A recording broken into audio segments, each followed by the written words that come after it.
Halo teman-teman, perkenalkan nama saya Sri Rahayu, kelas A7, NIM MI 0124250144, Prodi Manajemen Informatika. Di video kali ini kita akan membahas secara lengkap tentang bab 1 e-commerce atau perdagangan elektronik. Kalian pasti sering belanja online di Shopee, Tokopedia, atau TikTok Shop kan? Nah, itu semua adalah contoh nyata dari e-commerce. Tapi apa sebenarnya definisi atau bagaimana cara kerjanya? Yuk, simak penjelasan sampai habis. Apa sih itu e-commerce? E-commerce atau electronic commerce adalah segala bentuk aktivitas transaksi bisnis, jual beli, pertukaran barang, atau jasa yang dilakukan melalui media elektronik dan jaring internet. Intinya, kita melakukan bisnis tanpa perlu bertatap muka secara langsung.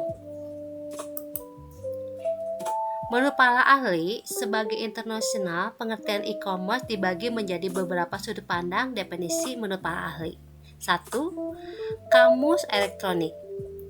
Kamus elektronik e-commerce adalah penyebaran, pembelian, penjualan, dan pemasaran barang lewat internet, televisi, dan jaring komputer. Ini juga mencakup transfer dana elektronik dan pertukaran data. Yang kedua ada WTO, World Trade Organization. Mendefinisikan e-commerce sebagai proses lengkap mulai dari produksi, pemasaran, penjualan, hingga pengiriman barang yang dilakukan via media elektronik. Yang ketiga ada Robert Johnson, lebih spesifik mengatakan e-commerce adalah tindakan transaksi bisnis elektronik menggunakan internet sebagai media utama. Definisi yang terakhir, kalau Kota and Winston menjelaskan bahwa e-commerce bukan hanya soal jual beli, tapi juga mencakup pengiriman informasi, teknologi bisnis, dan efisien biaya operasional perusahaan. Selain definisi, di sini juga ada jenis-jenis e-commerce.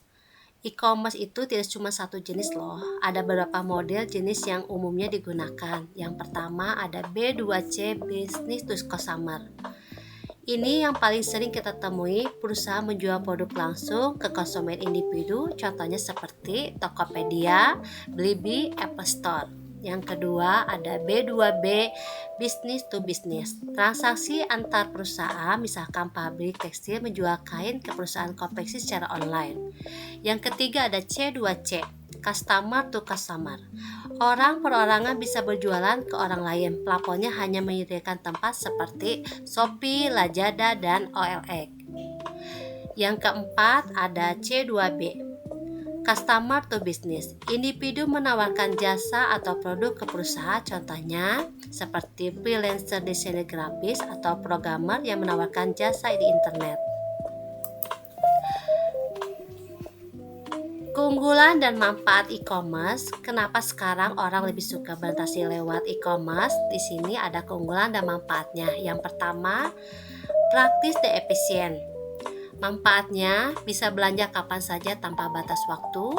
Dan yang kedua, jangkauan luas. Manfaatnya, pasar tidak terbatas di satu kota, tetapi bisa sampai ke luar negeri atau global. Keunggulan yang ketiga, biaya lebih murah.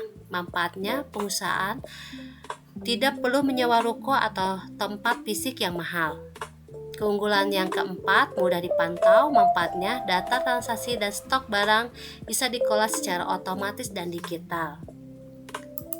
Kesimpulan inti dari e-commerce ada 4. Yang pertama, transaksi dilakukan secara digital atau elektronik. Yang kedua, menggunakan internet sebagai media utama. Yang ketiga, efisien, praktis, tanpa batas ruang dan waktu. Yang terakhir, kesimpulannya mencakup proses dari pemasaran hingga pembayaran. Jadi, e-commerce adalah masa depan perdagangan dunia. Dengan memahami konsep ini, kita bisa lebih bijak dalam bertransaksi maupun memulai bisnis. Semoga video ini bermanfaat dan menambah wawasan kalian. Jangan lupa like, share, dan subscribe. Sampai jumpa di video berikutnya. Terima kasih.